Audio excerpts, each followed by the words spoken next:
Hello and welcome to the next devlog of Floating in Space. It has been a while since the last devlog, but there's been going on a lot in the meantime. First and foremost, we launched our Steam page. Together with a new gameplay trailer, we officially announced our game. We also went to the Hero Fest in Bern, which was a great festival and a great experience to gather some feedback for the game, for the gameplay, for the visuals and everything else. As you probably have heard, I was talking in the plural. The reason for that is another very good thing. Since August, a very talented Swiss programmer teamed up with me, and now we are 2 people working on this game. Both of us just part-time, which means the progress will not be that much faster, but still probably about doubled. So yeah, I hope for the best. Besides this, we also made a lot of progress in-game, and all of this I will show you in this devlog.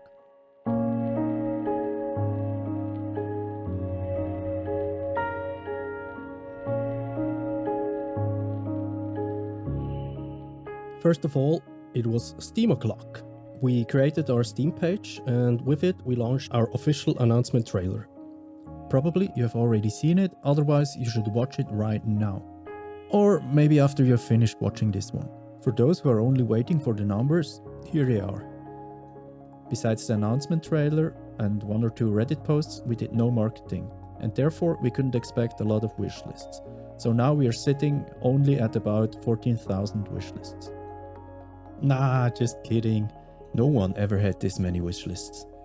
But honestly, right now, we are currently sitting at a little bit more than 100 wishlists. Of course, this is nothing to write home about, and is far away from the 7,000 wishlists you would need to be seen from the Steam algorithm. But still, I'm pretty happy, because at least some people are interested in the game.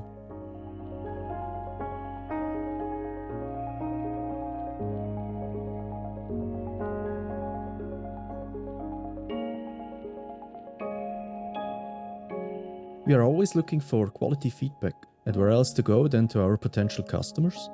So we went to the Hero Fest. This is a Swiss-based esports festival which takes place every year in Bern. Besides competitive esports, there are also a lot of other things to see. One of these things is the area for games in development, where we were located too.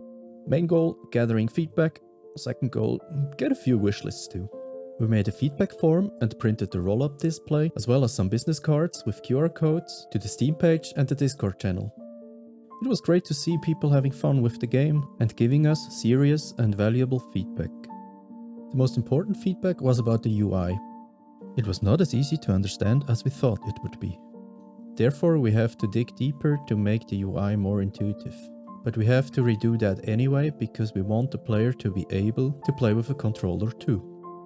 On the other hand, people liked the movement and the style very much.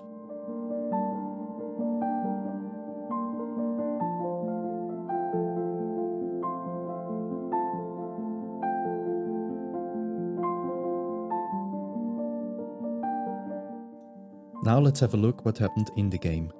To ensure the best possible experience for the gameplay tests, we created a small gameplay loop which we polished as much as possible with the given time.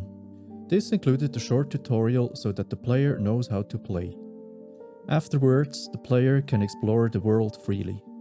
We included the first few story beats, where the player has to move to different offshoots of the different areas, or call it biomes, of the game. There you have to collect the right items and craft your first equipment or tools, which you're probably going to need on one of the other offshoots. To close this small gameplay loop, you receive the key to the first themed area of the game by the end of the small demo, just to give a feeling how everything is going to be played. And besides reorganizing and refactoring the whole code, this will be our main goal for the next step too. The next step is releasing a demo where we want to show the people what the game is capable of. To really show the potential of the game, we have to make a new tutorial and at least 1 themed biome, or maybe even 2. So at the end, an introduction scene and 2 or 3 biomes will be in the demo. But these biomes should be as polished as humanly possible. That's where we want to go from now on. The thing that were the least polished, in my opinion, were the items. Not only the 2D icons, but also the 3D objects. I redid all of them. So by now, all the icons should be continuously much more appealing and easier to understand. I wanted to create stylized items which fit into the style of the whole game. I decided to use mainly rounded corners and simple shapes to keep the cuteness on one hand, and on the other hand to make them as readable as possible.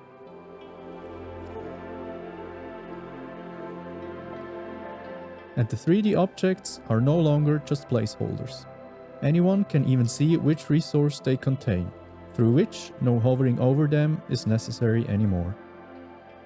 I like some of them very much, like the copper, the titanium, or the quartz crystals. But we not only created new graphics for the items, we also made some new tools which are relevant for the gameplay.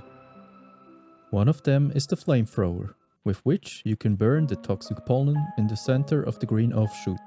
It's basically just a particle system with a variation of sprites and colors. This system is attached to the player. After the pollen have burned off, the center of the offshoot can be entered safely. Speaking of the offshoots, let me explain them by explaining you the bigger picture of the game first. The player starts in a neutral area. This area is surrounded by more themed areas, which I called biomes in the last devlog and in this one too.